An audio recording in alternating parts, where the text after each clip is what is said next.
En la cadena SER, Radio Paradiso, con Sonia Ballesteros.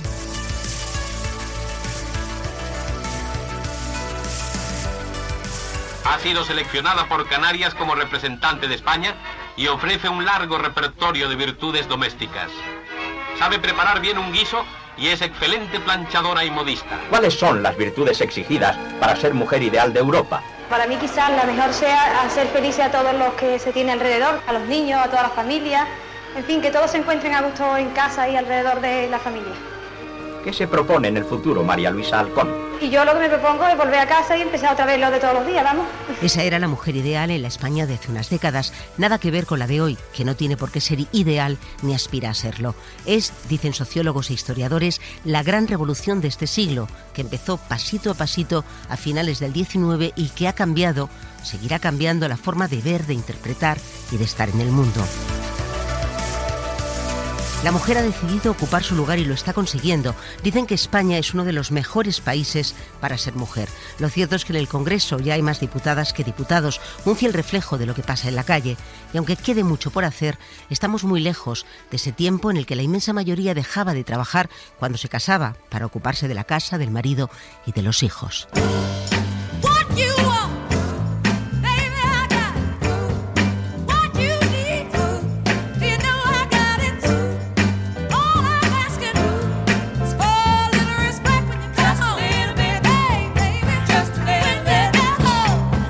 Aquí empieza Radio Paradiso, con Sonia Ballesteros.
Para empezar, vamos a la calle porque una de las cosas que han cambiado, y ha sido motor de otros cambios, es la visibilidad. Las mujeres han tomado las calles para reclamar sus derechos y han demostrado que ya no son ni 100 ni 100.000 las que se manifiestan por la igualdad, aunque a algunos les moleste. A mí siempre me ha parecido muy sorprendente que hayamos llegado al siglo XXI con ese feminismo radical, totalitario. Son mujeres frustradas, mujeres amargadas, mujeres rabiosas y mujeres fracasadas. Que son todas esas feministas feas que les dicen a las mujeres españolas lo que tienen que hacer. O algunas no lo entiendan. Lo cierto es que el 8 de marzo ya no es un día más en el calendario. Las concentraciones minoritarias se han transformado en manifestaciones que, para sorpresa del mundo entero, han sumado a millones de mujeres reivindicando la igualdad y sus derechos. Y seguiremos mientras tengamos fuerza para hacerlo. Yo creo que cada año tiene que hacerse. Y cada año más. Y cada año porque tenemos que seguir luchando. ¡Aquí estamos las feministas! ¡Compañera, ahí cuelga el delantal y únete a la huelga general! Fuertes, valientes, inteligentes. En 2018 la prensa internacional se hizo eco no solo de las manifestaciones que recorrieron las calles de las ciudades de España, también de la huelga feminista que secundaron más de 5 millones de trabajadoras. Solo había un precedente. En Islandia, en octubre de 1975, fue la primera huelga feminista de la historia y consiguió parar el país por completo. Los hombres se vieron obligados a realizar tareas poco habituales para ellos, mientras las mujeres tomaban las calles pidiendo la igualdad de género.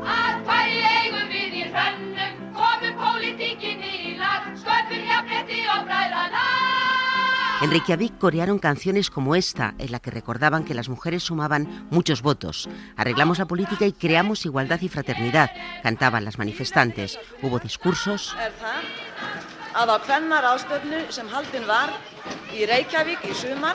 y consecuencias. 5 años después, Islandia elegía la primera presidenta de un país europeo y la primera jefa de Estado del mundo democrático.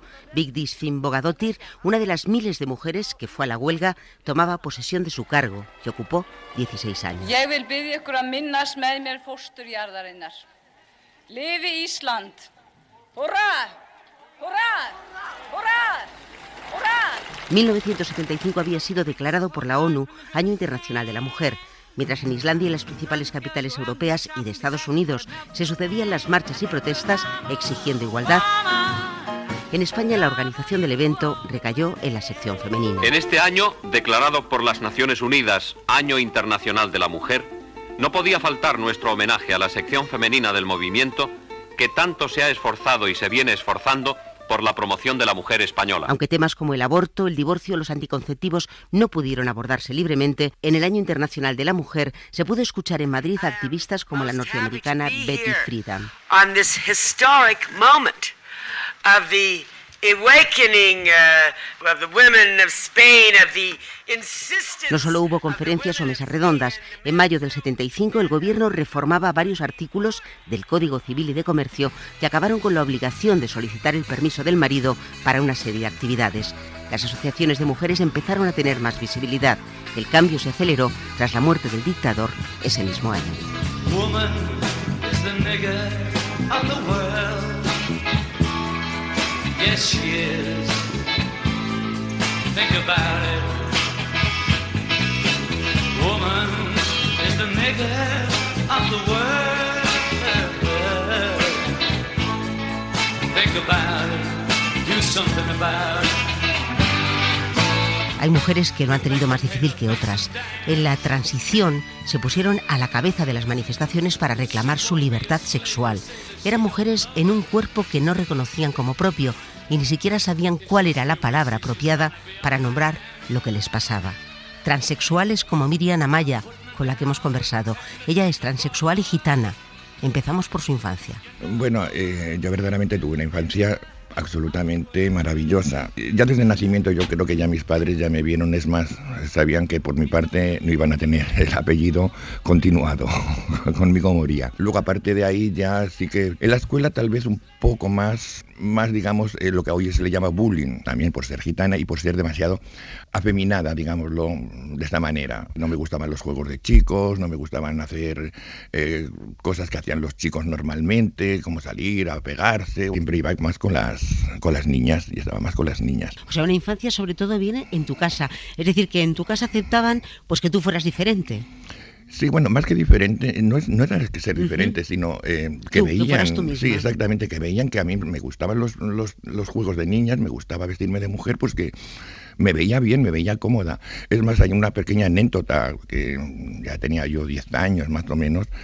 Mi padre me compró un juego de fútbol, de balón, los pantaloncitos, etcétera, etcétera, y fuimos a jugar. Bueno, pues cuando lleguemos a casa, mi padre le dijo a mi madre, mejor le hubiese comprado un tutú que el equipo de fútbol. Y digo, vuelvo a recapitular que soy gitana y entonces en el ambiente gitano es mucho más difícil todas estas cosas, ¿no? Porque los gitanos tenemos unas normas, unas leyes, unas tradiciones muy diferentes. Pero, ya digo, tuve esa gran suerte que a lo mejor estuve en un ámbito de una familia que no era del siglo XIX ni del siglo XX, era del siglo XXV, por lo menos. Tú ya desde muy joven, porque en el 77 tú tenías 17 años. 17, sí. Tienes una actitud reivindicativa.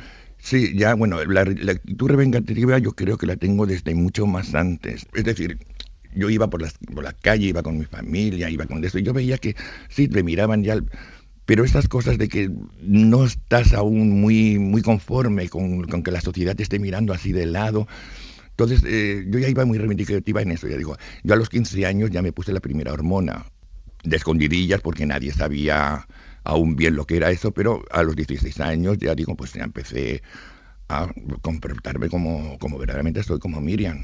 Y desde entonces, es decir, la primera manifestación cuando se hizo, ahí ya sí, ya me lancé completamente por eso mismo, porque ya estábamos más que hartas de que la policía, sobre todo la policía, el franquismo, te llevaba a la comisaría, y lo que ya verdaderamente me volvió una verdadera guerrera fue no los palos que nos daban, porque verdaderamente sí, los palos duelen lógicamente, sino las humillaciones que sentíamos, cómo nos humillaban, cómo nos debajaban, nos dejaban tiradas por tierra en el sentido de que insultos baratos y gratuitos que nos hacían, y eso fue lo que me hizo más que nada pensar en que no, que no tenía que ser así, que si tenía que luchar por ello, así sería. Las hormonas me hablabas, hormonas clandestinas, ¿por qué clandestinas?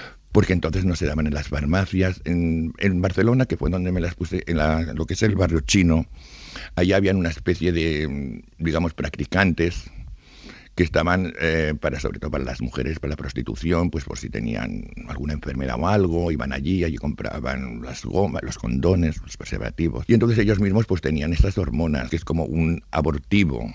Entonces las mujeres la usaban allí para eso, que entonces nos costaba 25 pesetas. Eso tiene que ser muchísimo, ¿no?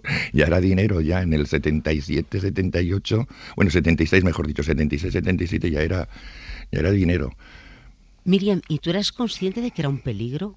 Verdaderamente, eso es una de las cosas que no tienes en cuenta, porque vas buscando algo de que necesitas sentirte completa. Entonces, yo creo que los peligros es lo mismo que el que va a subir al Everest. Sabe que es peligro, pero lo hace porque tiene que subir, porque es su afición o es su meta. Para mí esos peligros no significaban nada o no los veía en esos momentos. Miriam, ¿qué es lo que te habría gustado conseguir en la vida y no has podido conseguirlo por tu condición de mujer transexual? Un trabajo digno. Nada más. Nada más. Todo lo demás lo he conseguido todo. He tenido el apoyo de mi familia, el amor de mi familia, he tenido marido que por desgracia murió, sigo teniendo el amor y el apoyo incondicional de mi familia, de mis amigos y todo, pero nunca he podido tener un trabajo digno, es decir, de estar trabajando con un sueldo 5 días a la semana o 6, como ustedes, tener tus vacaciones, tener tu paga al doble, tener es decir, todas esas pequeñas cosas que es lo que verdaderamente nos importan. El de poder tener, no he pedido decirte que quiera un sueldo de 3.000 ni 5.000 euros, no, que a lo mejor en el espectáculo o en la prostitución puedo ganar el doble o el triple, pero eso es un dinero que es rápido, no fácil, porque fácil no lo es rápido, pero no, yo hubiese querido tener un trabajo como cualquier ciudadano. Lo mismo que pago luz, pago impuestos, pago la compra, pago el agua, pago todas esas cosas, tengo mis obligaciones, también quiero mis derechos. Parece tan poca cosa y qué importante es, ¿verdad? Sí, ya digo que es algo de lo único en este mundo que puedo decir que no he conseguido. Lo demás lo he conseguido absolutamente todo. Lo ha conseguido casi todo, a pesar de haber nacido en unos tiempos en los que era considerada un bicho raro. Y es que en el franquismo la mujer tenía que ser madre y esposa, y ahí Miriam lo tenía difícil. La dictadura negaba la existencia de la sexualidad de la mujer y la libertad sexual de cualquiera. Era un país en el que transexuales y homosexuales eran perseguidos y las lesbianas invisibles. Yo no soy esa que tú te imaginas, una señorita tranquila y sencilla que un día abandonas y siempre perdona a esa niña. Sí, no, esa no soy yo. Yo no soy esa que tú te creías, la paloma blanca que te baila el agua, que ríe por nada, diciendo sí a todo. Esa niña sí, no, esa no soy yo. No podrás presumir jamás de haber jugado con la verdad, con el amor de los demás. Si en verdad me quieres, yo ya no soy esa que se acobarda frente a una borrasca, luchando entre olas, encuentra la playa. Esa niña sí, no, esa no soy yo. Pero si buscas tan solo aventuras, amigo, pon guardia a toda tu casa. Yo no soy esa que pierde esperanzas, piénsalo ya, no. Yo no soy esa que tú te imaginas, una señorita tranquila y sencilla que un día abandonas y siempre perdonas. Esa niña sí, no, esa no soy yo. Esa niña sí, no, esa no soy yo. Esa niña sí, no, esa no soy yo. Esa niña sí, no. Radio Paradiso, Cadena SER. 1978 empezó en domingo. Tal vez buena señal, y hubo otras. En febrero entró en la Real Academia Española la primera mujer, Carmen Conde. Fue un primer paso a favor de la igualdad en un año en el que se iban a dar algunos más. En la música aparecían nuevos grupos, como Nacha Pop, que empezó en el 78 tocando en locales madrileños, aunque aún tardó un tiempo en grabar su primer disco.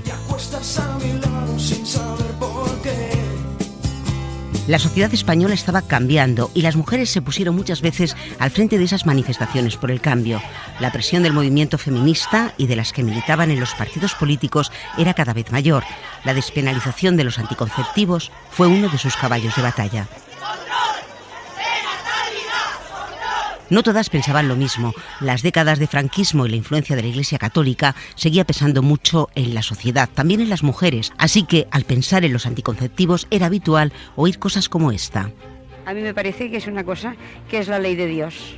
Y si lo dice el Papa, tenemos que acatarlo como buenos cristianos. O como esta. Yo creo que como personas nadie debe regular la natalidad, puesto que uno, si sentimos como animales, el animal no se puede restringir el derecho de nacer. Pese a estas opiniones, la píldora hacía años que había llegado a España. Se empezó a comercializar en 1964, pero solo se vendía con receta médica y oficialmente solo se autorizaba en tratamientos ginecológicos para regular el ciclo menstrual.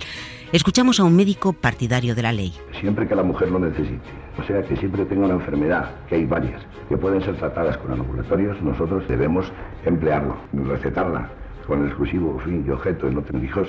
Esto ya el médico yo creo que no lo debe hacer. Pero la realidad era otra. Se calcula que en 1975 ya tomaban la píldora 500.000 de españolas, la mayoría como método anticonceptivo. Así las cosas, llegó el sentido común de un presidente del gobierno que pensó en legislar lo que la sociedad ya estaba haciendo. Elevar a la categoría política de normal lo que a nivel de calle es simplemente normal. Dicho y hecho, en el mes de abril empezó el debate parlamentario para despenalizar el uso de los anticonceptivos. María Dolores Calvet, del Grupo Comunista, una de las 21 mujeres que ocupaban escaño en el Congreso, intervino para decir que les sabía a poco. Señores y señoras diputados, a nuestro entender, el proyecto de ley que vamos a empezar a discutir esta tarde es totalmente insuficiente. En los acuerdos de la Moncloa, el Gobierno se había comprometido a legalizar los anticonceptivos bajo control sanitario y, evidentemente, este proyecto, a nuestro entender, no recoge esta parte de los pactos firmados. Y es que esos pactos de la Moncloa, además de los acuerdos económicos, incluían otras cuestiones de tipo social, cuestiones consideradas prioritarias. En unos meses, el Congreso despenalizó la venta, divulgación y uso de los anticonceptivos. El resultado de la votación es el siguiente. 274 píldoras. Votos emitidos, 277. A favor, 274. La píldora. En contra, ninguno. Abstenciones 2, nulo 1. Queda aprobado el texto sobre despenalización de anticonceptivos. La liberalización del uso de los anticonceptivos no era un tema menor. Hizo posible separar la sexualidad de la procreación. Otorgó a la mujer o a la pareja la libertad de decidir cuántos hijos querían tener y en qué momento. Esa libertad abrió la puerta a otras libertades y algunos de los cambios más importantes del último siglo.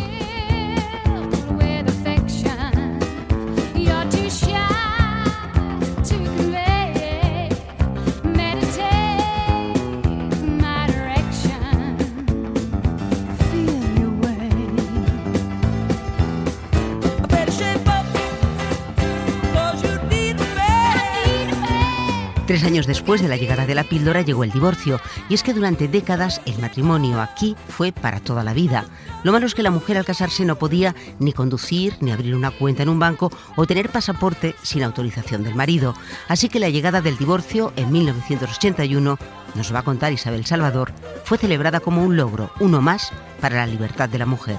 Del para toda la vida, o hasta que la muerte os separe, al divorcio express que se anuncia en Internet a precios low cost por poco más de 100 euros con todo incluido y pago fraccionado.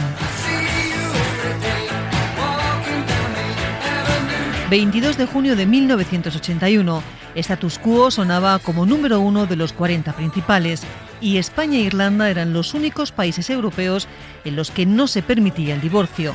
En el Congreso de los Diputados, recién estrenado el verano, el ministro Francisco Fernández Ordóñez defendía así la aprobación de la ley del divorcio. Miles de personas no van a reconstruir su matrimonio porque lo diga la ley, pero sí pueden regularizar un segundo matrimonio si una ley de divorcio lo permite.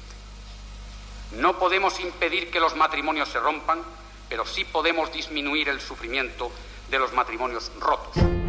Con 102 votos a favor, 22 en contra y 117 abstenciones, en España se legalizaba el divorcio. El camino no había sido nada fácil para un ministro que se había echado encima a toda la Iglesia y a gran parte de su propio partido, la UCD. La familia en general, pero sobre todo los hijos, son los grandes perdedores siempre que se plantea un divorcio. El matrimonio rapto y plenamente consumado para la Iglesia es indisoluble. El clima de rechazo que se vivió entonces por parte de los que se resistían a sacar a España del blanco y negro lo recuerda muy bien Ana María Pérez del Campo, presidenta entonces de la Federación de Mujeres Separadas. Recuerdo estar con el ministro en su despacho y decirme: acércate y mira por la ventana. Y yo miraba por la ventana y me encontraba con que enfrente habían colocado un marco de estos de publicidad que decía: el divorcio destruye la familia, justo enfrente de la ventana del ministro. Durante semanas visitó ese despacho en el que trabajó con Fernández Ordóñez para sacar adelante la ley del divorcio, ley que se convertiría en el primer gran logro social de la democracia, la primera gran conquista de la mujer. Porque la protagonista del divorcio ha sido hasta el día de hoy la mujer. Claro, la libertad es una conquista de los esclavos y el divorcio una conquista de las mujeres. Oh, ¿qué será, que viven las ideas de los amantes, que cantan los poetas más delirantes? Ana Belén seguía cantando al amor cuando finalmente en el mes de junio se aprobaba esta ley. En septiembre de ese mismo año, un juzgado de Santander dictaba la primera sentencia de divorcio. Julia Ibars se convertía así en protagonista involuntaria de la historia de nuestro país. Al final siempre es un trauma, aunque tú te quieras divorciar, luego te tienes que volver a reprogramar de alguna manera, ¿no? El divorcio no tardaría en llegar a la gran pantalla. Ah, se dedica a la política. Soy director general de protección a la familia. Pues predica con el ejemplo. ¿Es de UCD? Sí, pero del sector crítico. De derechitación nada, ¿eh? Yo soy de Alianza Popular. ¿Acabas ya, cariño? Joder. Y encima de Fraga. El primer divorcio, protagonizado por Manuel Sumers y Antonio Ozores, se estrenaba en 1982, seguida por una larga serie de películas de consumo rápido y dudoso gusto. Pero sin duda es esta música la que acompañaba en la serie Anillos de Oro a la pareja de abogados matrimonialistas que protagonizaban Ana Diosdado e Imanol Arias, la que hoy nos sigue llevando a aquellos años 80, imposibles de imaginar 35 años después, en un país en el que al año se divorcian, se quitan los anillos 100.000 parejas. Los malos tratos son aún uno de los motivos para pedir el divorcio. Esa razón alegó Ana Orantes, una mujer que se atrevió a acudir a un plató de televisión, a Canal Sur, para denunciar públicamente los 40 años de maltrato físico y psicológico que había sufrido ella y también sus hijos. Fue el 4 de diciembre de 1997. Yo no podía hablar, porque yo era una analfabeta, porque yo era un bulto, porque yo no valía un duro. Así ha sido 40 años. Me daba una paliza. Porque estaba ese vaso así no tenía que estar el vaso. Yo no podía ir a la boda de mi hermano. Él me quitó que yo viera a mi familia. Me daba una paliza. A otro día me decía: Anitilla, perdóname, ya no va a pasar más. Yo lo creía porque tenía 11 hijos, no tenía dónde irme, porque yo no podía irme con mis padres ni con nadie, yo tenía que aguantarlo, que me diera paliza sobre paliza, un día sí y otro no, y es del medio. 13 días después, su ex marido la roció con gasolina y la quemó viva. El juez había decidido, pese a las 15 denuncias presentadas por Ana, que él siguiera viviendo en la planta baja de la casa que habían compartido. El caso de Ana Orantes sirvió para cambiar la percepción social y mediática y la política también contra la violencia de género. 2 años después, el Código Penal incluyó la orden de alejamiento para proteger a la víctima. En 2004 llegó la Ley Integral contra la Violencia de Género. La primera campaña en televisión arrancó en 2006 con una llamada a la denuncia. Porque 8 años de silencio eran demasiados años. Porque cuando decidiste hablar, te escucharon. 016, dígame. Tranquila, te vamos a ayudar. A la primera señal de malos tratos, llama. Mamá, solo quiero ser un niño. No quiero tener miedo en casa. Dormir tranquila, sin escuchar gritos ni golpes. Soy como soy. Entro y salgo cuando quiero. Visto como yo quiero. No se te ocurra levantarme la mano jamás. Ante el maltratador, tolerancia cero. Después de esa tolerancia cero, ha habido otras campañas que han ayudado a ese cambio social tan necesario para que los ciudadanos dejaran de creer que la violencia contra las mujeres era un problema doméstico que debía resolverse de puertas adentro. La televisión ha sido y es escaparate de lo que pasa en nuestras calles y hasta en nuestras mentes. No solo por los programas o las series que se emiten, también y sobre todo por la publicidad. Un género en el que se refleja bastante bien cómo ha ido cambiando el rol de la mujer en las últimas décadas. La publicidad se inventó con la mujer como reclamo. Se coló en la tele en blanco y negro y la primera que cantó, bailó y cobró por un anuncio fue la siempre popular Carmen Sevilla. Era la época de los primeros electrodomésticos y, por supuesto, la casa era cosa de mujeres. Tengo 2 televisores, que en el mundo no hay mejores, pues siendo de filino cabe el engaño. Y llegaron los 70 y llegó el color con los tonos sepias a una publicidad completamente machista, como La Sociedad. Los anuncios reproducían escenas reales como la vida misma, como la de esta mujer llorosa que acude a una pitonisa porque su marido la trata mal y ya no la besa. Ha pasado a la posteridad como el anuncio más machista de la historia. Cuando me dice algo, siempre a gritos y con malos modales. Nunca me besa cuando sale de casa. Bueno, no me digas más. ¿Has pensado que tu marido trabaja muchas horas diarias y tiene derecho cuando llega a su hogar a encontrar un agradable recibimiento? Mira esto y procura que nunca le falte su copita de coñac. Verás cómo no falla. Pero si hay un anuncio que revolucionó el mercado publicitario fue el de las trillizas de antaño que actuaran con Julio Iglesias. Si son de esa época, seguro que esto les suena. Ahora es el momento de un ponche caballero solo. Si toma café, ponga ponche caballero. Ya verá qué bueno. Y ponchelo es lo nuevo. Ponchelo es... La canción era siempre la misma. Lo bebían los hombres y entretenían las mujeres. Era el rol femenino, entretener, cuidar y limpiar. Mi cocina, pero con mi vitrocerámica ya no sé qué hacer. Es que ya no brilla como antes. Y eso que siempre la limpio con productos para vidrio. Distribuye y tus superficies repelen el agua. Despídete de la suciedad y la cal hasta dentro de unas... No, otra vez no lo has secado, no lo entiendo. No es un problema del lavavajillas. Para solucionarlo solo tienes que utilizar finish abrillantador en cada... Con los 90 llegó el rol de la mujer como objeto sexual y se cambia la ama de casa por la explosiva rubia que llega en moto buscando al hombre con un tic obsesivo, bajarse la cremallera del escote aunque le pregunten la hora. Busco a un hombre llamado Jacques. Jacques es un hombre alto, fuerte, muy especial. No retrocede ante nada. Deja tras de sí un aroma único, inconfundible. Colonia de hombres Jacques. Un aroma muy peligroso. Pero cambiamos de siglo, dejamos el 20, entramos en el 21 y con los mismos tics machistas. Los expertos repiten, insisten, ojo, que la publicidad es solo el reflejo de la sociedad y por esa regla de 3, lo que éramos en el 2000 suena así. Vive una experiencia orgánica con Herbal Essence. Sí. Herbal Essence. Ahora por menos de 2 euros. Años duró este anuncio. La base les funcionaba y cambiaban a la protagonista. Entonces, una joven actriz, Michelle Jenner. ¿Sabes qué me hace sentir realmente sexy? La pasión y mis rizos. Sí, sí, sí. Flor de la pasión y cremoso acondicionador. Nuevo Herbal Essence en rizos sensuales. Desata la pasión de unos rizos peligrosamente sexys. ¿Y tú? ¿Quieres unos rizos sexys este verano? Descubre cómo en pelosexy.com.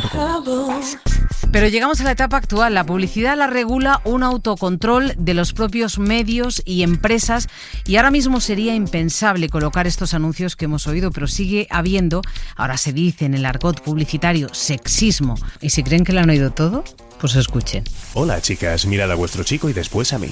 Otra vez a vuestro chico y de nuevo a mí. Él no es yo, una pena.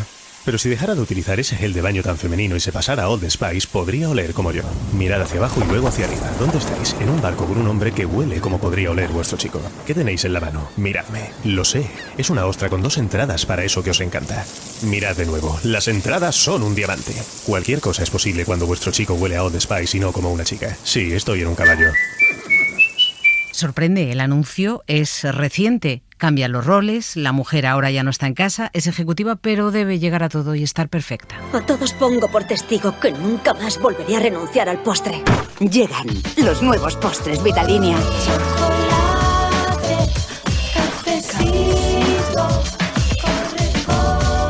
Y una crema de vainilla con solo 0,8% de materia grasa. Vuelve a disfrutar del postre. Nuevos postres Vitalinea. Y después de este repaso por medio siglo de anuncios, la conclusión ya la han visto y seguro que la han oído. Se ha avanzado mucho en la publicidad como en la sociedad, pero todavía queda mucho por hacer.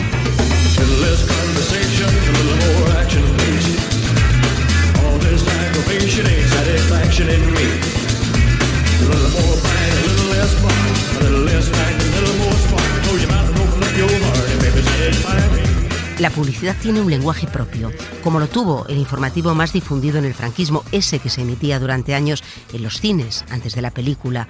El lenguaje del nodo no sería hoy ni política ni socialmente correcto. En Austria se desarrollan los campeonatos de fútbol femenino. Vemos aquí a las nutridas selecciones nacionales y las de Alemania, dispuestas a actuar con un ardor impropio de sus abundantes kilos.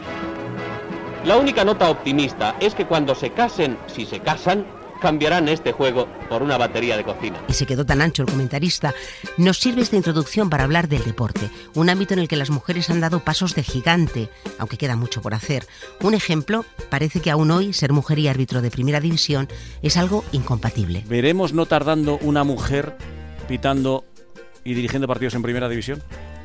Creo que trabajamos cada día para ello, pero creo que eso no lo vamos a ver en un tiempo inmediato, porque necesitamos varios años hasta que consigamos que eso sea realidad. O sea, a corto plazo no hay nadie que veáis que esté preparada para arbitrar en primera división. No están preparadas para arbitrar un partido de fútbol. Hay que fastidiarse porque sí lo están para pilotar un avión, diseñar un rascacielos o conducir un tráiler. Se ve que lo del fútbol es más difícil que todo eso. Es una anécdota, pero da la medida de lo mucho que aún queda pendiente. En el lado contrario, la maternidad. Ser madre y deportista de élite era, hasta no hace mucho, ya no difícil, sino imposible. Eso sí ha cambiado. Un puñado de deportistas de primer nivel nos han demostrado que se puede retomar la carrera e incluso mejorar sus marcas tras la maternidad. Es la demostración de que se puede. Yo lo he hecho disfrutando de la maternidad, disfrutando del piragüismo. Miento si digo que es sencillo, porque no es sencillo. Nosotros seguimos marcando el camino. Es un poco la prueba de que, siendo mujer, no tienes que dejar de lado el deporte porque quieres ser madre. Es Mailén Chorraut, piragüista. Consiguió un oro en los Juegos de Río después de ser madre. Antes que Mailén lo demostraron otras. Paula Radcliffe, en 2007, ganó la maratón de Nueva York 10 meses después del nacimiento de su hija. Here comes Paula Radcliffe. Once again, first to the line. La nadadora estadounidense Dara Torres, cumplidos los 40, y tras el nacimiento de su hija consiguió 4 medallas en los Juegos de Pekín. Caroline Joyce and Dara Torres, United States of America. La tenista Ken Clijsters, tras 2 años retirada, ganó el Abierto de Estados Unidos, al que había sido invitada sin ninguna expectativa de alzarse con el título. Las españolas también lo han demostrado, superando dificultades de todo tipo. Blanca Manchón, 5 veces campeona del mundo de windsurf, se quedó sin patrocinador tras anunciar su embarazo. 7 meses después de ser madre, volvió a la competición, ganó su 6º título y consiguió nueva financiación. En atletismo... Y Nuria, que está también muy fuerte. Las dos españolas que van a luchar por las medallas y por ser campeona. Nuria se va a llevar el título de campeona de Europa.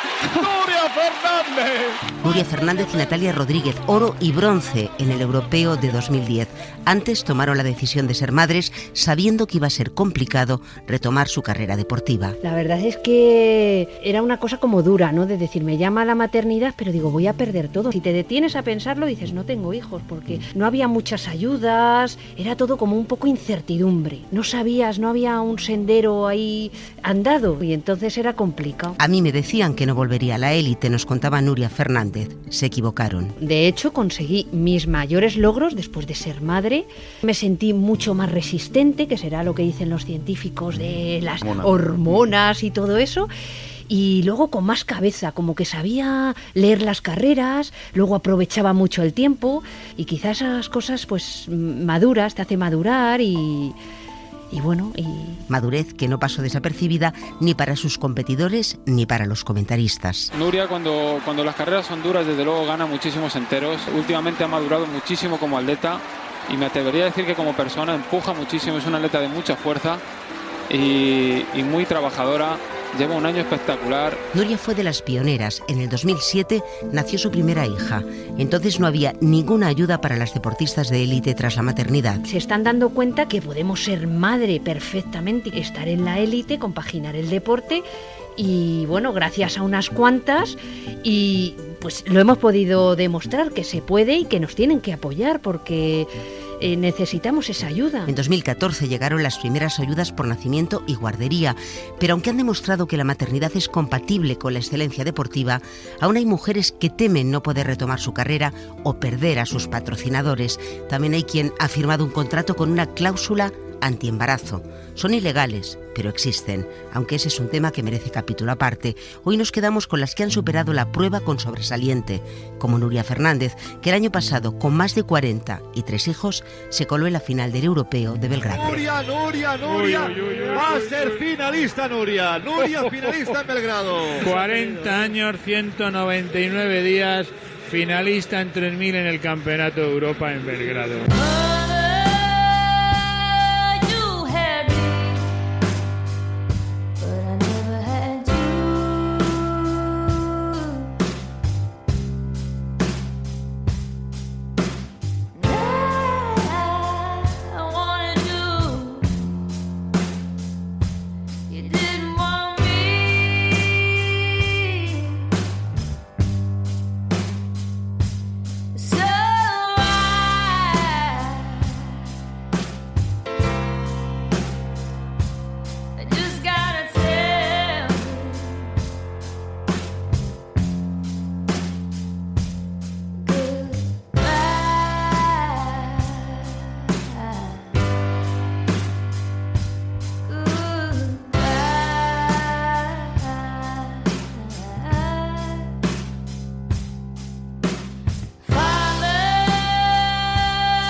Radio Paradiso. Cadena SER. Lo cierto es que a la sociedad le cuesta asimilar algunos cambios y los roles de género se mantienen incluso entre los más pequeños. Hoy sigue existiendo la idea de que hay trabajos de hombres y trabajos de mujer. Las estadísticas lo confirman. Casi el 100% de los electricistas son hombres. El 97% de las empleadas domésticas son mujeres. Y además de los números, están las percepciones. Vamos a una clase con niños y niñas de 7 años en Londres. This afternoon, we're going to draw people doing different jobs. And the first job we're going to draw is a firefighter. Esta tarde, dice la profesora, vamos a dibujar a personas trabajando. Un bombero, un piloto de combate y un cirujano. Los niños dibujan, eligen nombres para sus personajes y cuando entran los de verdad... Se ha disfrazado, dice alguno, cuando la persona vestida de piloto de combate se quita el casco, descubre su rostro y se presenta. My name's Tamsin and I'm a surgeon in the NHS. My name's Lauren and I'm a pilot in the Royal Air Force. My name's Lucy, I'm a firefighter in the London Fire Brigade. De los 66 dibujos que hicieron los niños, solo 5 representaban a mujeres. Un curioso experimento que nos indica que hay que seguir trabajando para romper moldes, como lo rompieron las mujeres con las que ha hablado María Manjabacas. Mujeres que han alcanzado metas impensables para ellas, para sus familias y para la sociedad hace poco tiempo.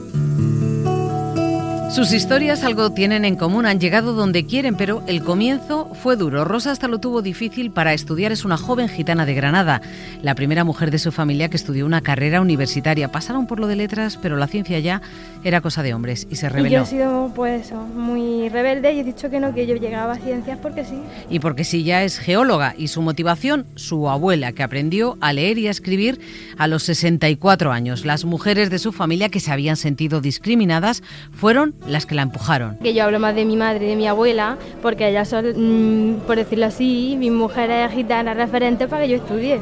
Hablo de mujeres porque, bueno, mi padre estaba ahí, ¿no? Mi padre no es gitano. Pero a su padre le costaba y era geología. También ha volado alto Débora Gómez, primera mujer que pilotó los Pumas que trasladan autoridades. Soy la primera comandante que ha llegado a llevar el helicóptero de Casa Real.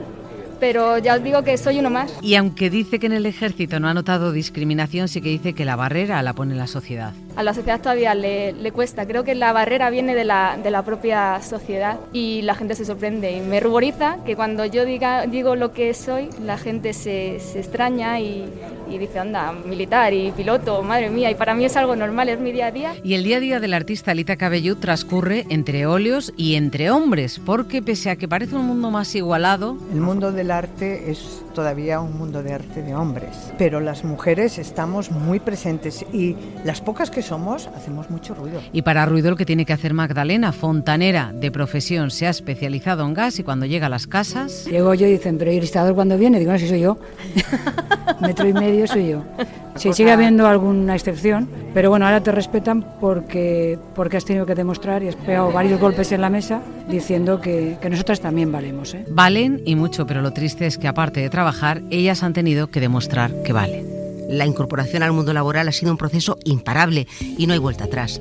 Es un recorrido que se ha hecho en muy poco tiempo, aunque no en igualdad de condiciones. Por eso hoy ellas tienen contratos más precarios. Casi el 60% de las contrataciones a tiempo parcial, por seguir en este ámbito, dentro de este mes, se han celebrado con mujeres. Existe una diferencia de 20 puntos entre hombres y mujeres en los porcentajes de contrataciones a tiempo parcial. Son menos en los consejos de administración de las grandes empresas. Ahora mismo hay 110 consejeras en el IBEX 35 frente a 347 hombres, 4 mujeres más desde 2017. El avance de la paridad en el mercado selectivo está siendo decepcionante y nos está alejando de Europa, de países como Francia, Italia, Suecia o Finlandia, que están muy por encima del porcentaje español, estancado en el 24%. Los jefes son ellos. Nosotras trabajamos en un sitio en el que somos prácticamente todas mujeres, pero sí que, por ejemplo, el único jefe es un hombre.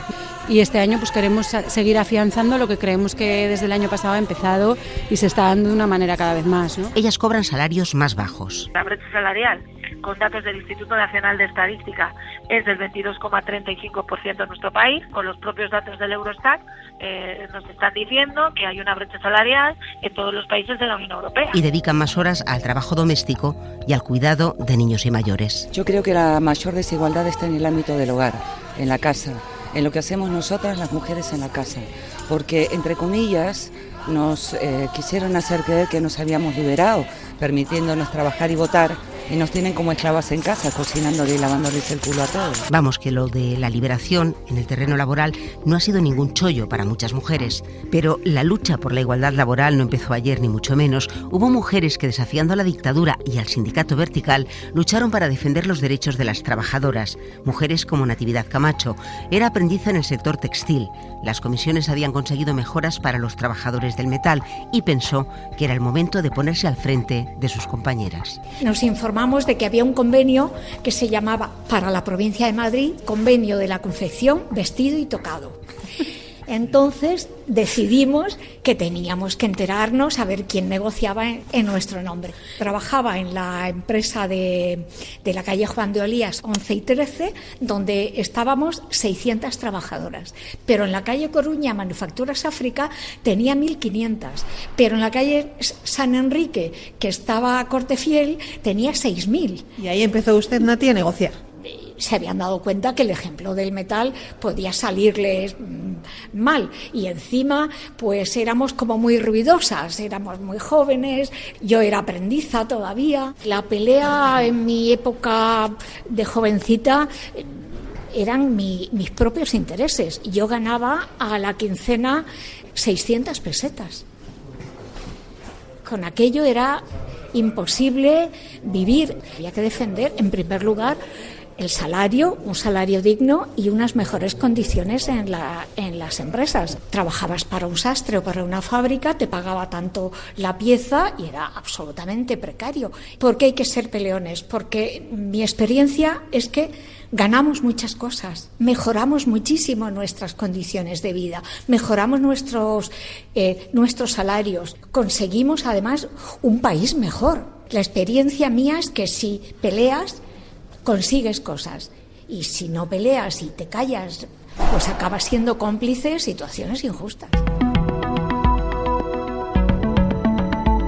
Donde sí hay equidad salarial, por lo menos, es en las Cortes españolas, en la política en general, donde por igual trabajo cobra lo mismo un diputado que una diputada. Ahí la batalla ha sido otra, como recordaba la expresidenta del Congreso, Ana Pastor. En el despacho de la presidencia cuelga un cuadro de un pintor, Asterio Mañanós, de 1908, en el que se refleja una sesión de este Congreso. Las únicas mujeres allí presentes ocupaban asientos, pero eran la tribuna de invitados. Hoy somos muchas las mujeres que nos sentamos afortunadamente en estos escaños, y personalmente me enorgullece ser una de ellas. Hoy no es que sean muchas, es que son mayoría las mujeres que se sientan en los escaños del Congreso. Recordar que tras las primeras elecciones democráticas en 1977, en las Cortes españolas había 27 mujeres frente a 329 hombres. Una desigualdad, un desequilibrio manifiesto que hemos sabido reconducir hoy. Y somos el país de Europa con más mujeres en las Cortes Generales. Lo mismo ha ocurrido con los gobiernos democráticos. No fue hasta 1981 cuando una mujer fue ministra. Soledad Becerril ocupó la cartera de Cultura y hacía esta primera reflexión. Que las mujeres queremos participar en la vida política, que las mujeres queremos participar en la vida pública, que tenemos que hacerlo además, que somos una parte muy importante de la sociedad, y que si tenemos los medios, si tenemos los instrumentos, si se nos da la igualdad de oportunidades, pues a lo mejor lo hacemos tan bien como los hombres. El socialista Felipe González no contó con ninguna mujer en su primer gobierno. En el segundo fueron 2, y ya estamos hablando de los años 90. Hoy las cosas realmente han cambiado. El gobierno que presido, señoras y señores, tiene el 60% de mujeres porque aspira a liderar desde el ejemplo, porque la batalla que se libra en las sociedades, en la educación y en la sociedad, tiene mucho que ver con la igualdad de género. Pero nada de esto que les estamos contando habría sido posible sin ellos, sin aquellos que tienen otra mirada y la convicción de que debe ser así, porque ellas son iguales, libres, inteligentes y capaces. no habría sido posible sin hombres como el escritor Domingo Villar. Mi mujer trabaja y trae los ingresos recurrentes a casa.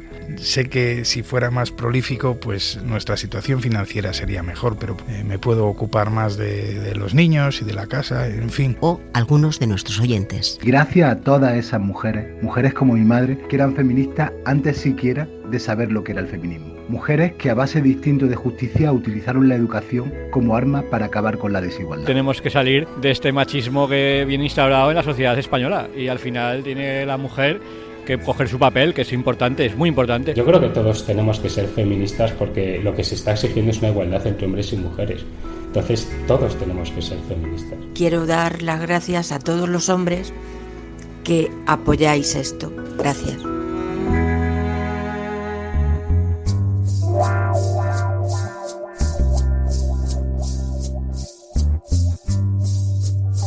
En la cadena SER, Radio Paradiso con Sonia Ballesteros. Hay en la noche un grito y se escucha lejano.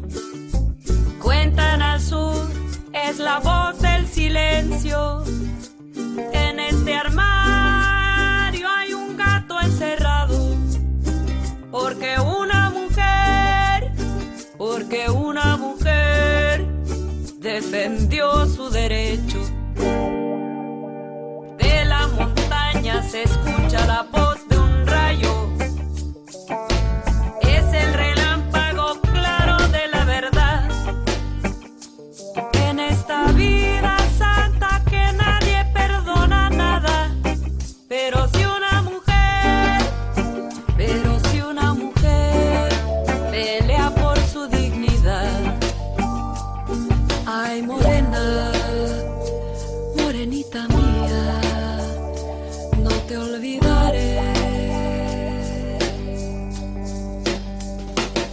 Ay, morena, morenita mía, no te olvidaré. Que me doy mi lugar porque yo soy mujer, que todo lo que me pasa no me lo puedo creer. Canto tú y la mentira, los cholos me ven. Si lo quiero, no quiero, es mi gusto querer. De tu carne a mi carne, dame taco de res. Los prefiero y los quiero al que me dé de comer. Ya probé el que es ajeno, a ese pa' que lo quiero. Que la voluntad del cielo me mande al primero. Que me quiera como soy, a ese sí que lo quiero. A ese sí que lo quiero. A ese sí que lo quiero. Seguí los pasos, niña, hasta llegar a la montaña. Y seguí la ruta de Dios, que las ánimas acompañan.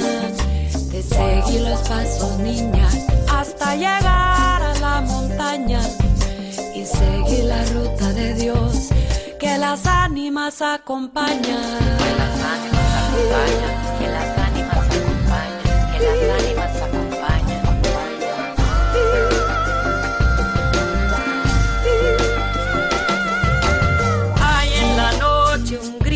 Se escucha lejano. Hay en la noche un grito. Cuentan al sur, es la voz del silencio. En este armario hay un gato encerrado. Porque una mujer defendió su derecho. De la montaña se escucha la voz de un rayo. Claro de la verdad. En esta vida santa que nadie perdona nada. Pero si una mujer pelea por su dignidad. Ay, morena, morenita mía, no te olvidaré. Madre preciosa, Madre cariñosa, Madre misericordiosa, ruega por ella.